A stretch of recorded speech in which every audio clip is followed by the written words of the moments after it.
Hey, what's up guys, Stefan here. Today we're going to be completing our Logic Pro 10 versus Reason 9.5 series. This is part 2. If you haven't seen part 1, be sure to check it out just right here and it will put this video into a lot more context for you. Okay, so let's dive straight in. In terms of sheer number, Logic's stock audio effects stack highly against Reason 9.5's. There's just a lot more of them. Quality over quantity. Well, in my personal opinion, they both have great sounding audio effects, but of course, some audio effects stand out more than others. Take for instance Logic's 7-in-1 compressor. This gives you the option to use different types of compression on different instruments and achieve different sounds. With my 30-day free trial of Reason, I was only able to utilize 3 compressors. One built into the mixer, which we'll come onto a bit later, and 2 rack compressors. A bit lacking for choice? I think so. But Reason's distortion, delay and filter options are absolutely brilliant. Far better than what Logic has to offer in my opinion. They're beautifully crafted with top-notch interfaces and achieve great results with little to no effort. They come with a load of presets to get you started. It will be quite fair to say that they're almost like instruments in themselves as they can alter your sound so much. Another audio effect that really stands out for me is the Audiomatic Retro Transformer. With this you can easily add nice warm tape saturation, make your tracks sound like they're being played on a vinyl, and so much more, which you can see right here. You can't really achieve this in Logic without third-party plugins. Please do correct me if I'm wrong. Speaking of third-party plugins, Reason 9.5 now allows you to use third-party VSTs, like your Waves, Native Instruments, etc. But before we get onto that, let's talk about the huge library of plugins specifically designed for Reason. They call them rack extensions. This is the way you can get more audio effects like compression from companies like Softube, who make real studio gear emulations. Check this one out for instance. This one's quite expensive, but they do have much lower cost options too. Regardless, you can download a free trial to test it out on your mixes. How often do you get to do that with a plugin? And you can test out every rack extension for 30 days, which is very cool. In regards to third-party VSTs in Reason, however, Reason does a great job in my opinion. It's no greater or worse than Logic. VSTs work, it's that simple. I did have one issue, however, with setting up multi-timbral instruments with Contact that all have their own track in the sequencer but all belong to one Contact player. But I believe that's just me not being able to figure it out, and I'm sure there is a way to do this. Propellerhead, if you're watching, let a brother know. All in all, this was a very difficult round for me to decide. In terms of creativeness, and just to clarify, we're talking about stock plugins here, I feel like Reason definitely wins. Giving sounds character and making them sound interesting is a breeze. They have a good amount of tools with a vast number of presets to easily achieve this. But I feel when it comes to the basics, compression and EQ left me wanting a bit more. I feel like if as much effort went into the compression and the EQ options like they did with the filter effects and the echo effects, etc., then the audio effects options in Reason would be on another level. I feel like they just need to add a few more options for compression, a few different circuit types, just so we have options when we're coming to mixing. And like I said, I like Logic's compression options. And Logic does have a lot more audio effects in comparison to Reason. But stacked up against to what Reason is offering, I do believe it's a case of quality over quantity. It's quite fair to say when I'm mixing in Logic, I rarely use the stock Logic plugins. I only ever really use Waves and sometimes a few Native Instruments stuff and things like Eventide and a few different other third-party plugins. But I know for a fact if I was mixing in Reason, I would definitely utilize their delay, their distortion and the filters. So, with that in mind, for me, Reason wins. Whilst we're on the subject of mixing, a lot of you guys have been requesting Logic Pro X mix tutorials. It's not an area that I've really delved into, as it's something that I really want to develop a bit more before tackling. I myself, I watch a huge amount of videos online to do this, and recently I've been watching a lot of Sean Divine. Like me, he does a lot of Logic Pro X videos, but with a heavy focus on mixing. Sean's just come up with an in-depth mixing course, great for those that have been wanting to see a track mixed from start to finish, with vocals included. Whilst prepping this video, we actually got into conversation and he's actually releasing another one tomorrow, which is quite the coincidence, the 17th of July. The first in-depth course is a hip-hop session and the second one is an R&B kind of pop session. And that's what I love about what Sean's doing here, because we over here on this channel, most of us, that's the kind of music that we're making, hip-hop, R&B, kind of pop, you know? So what I found is that most of the resources that you find online are more geared towards your pop and your rock with live instrumentation. And that's not really what we're doing over here for the most part. So it's really great to see the process involved for this kind of music, because the mixing process is going to be different from genre to genre. Obviously you have the key principles that are universal, but there's specific things that we need to know for this genre, that we need to get down packed for this genre. So what Sean's doing, I really love that. I've seen both of them myself and I've picked up a bunch of tools that I'm going to be using going forward. This is a good place to say that there are some uses of third-party plugins in the tutorials, which I think is important for me to say, but you can still achieve similar results with the stock plugins by taking the principles taught by Sean and applying them to the stock plugins in Logic Pro 10.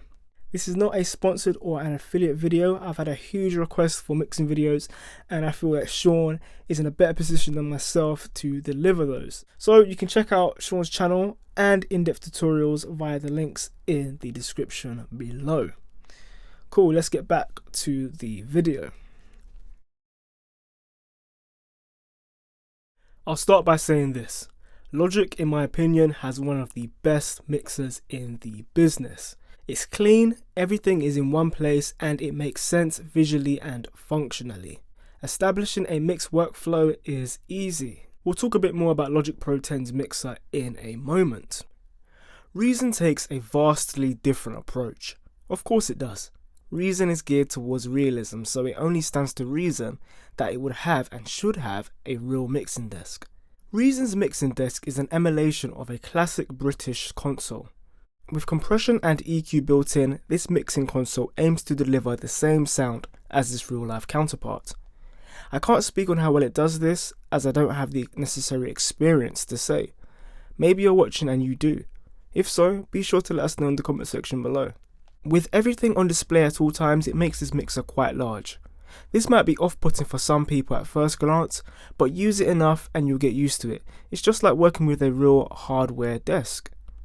It keeps very consistent with Reason's workflow, being able to tweak sounds on the front end without having to open up things like your EQ, etc. However, in this one instance, you actually have the option to do so. The Spectrum EQ found here at the top of the mix console or above any of the instrument racks provides us with a way to visualize our EQ. Changes you make here will affect the knobs on the desk too. This is a nice touch, and that's the beauty of digital audio workstations. You can adapt things. Where they could have stood to continue this trend is with the send effects, in my personal opinion. So your global effects that you would like more than one instrument to benefit from, so like your reverbs and your delays, etc. You get 8 slots for your send effects here, which is cool. It would be nice to have more. I don't see why you would need more, but you never know. We'll come back to that number in a moment. So here we can place our reverbs and our delays, etc. But what if we wanted to process our effects returns? For example, if I use a reverb, I like to EQ that reverb, or EQ the signal that is being sent to that reverb. Some people would even take this a step further and compress that reverb. When you attempt to start doing this kind of thing in Reason, it can get real messy, real fast. Stock Music Musician has a great video that makes this process a whole lot simpler.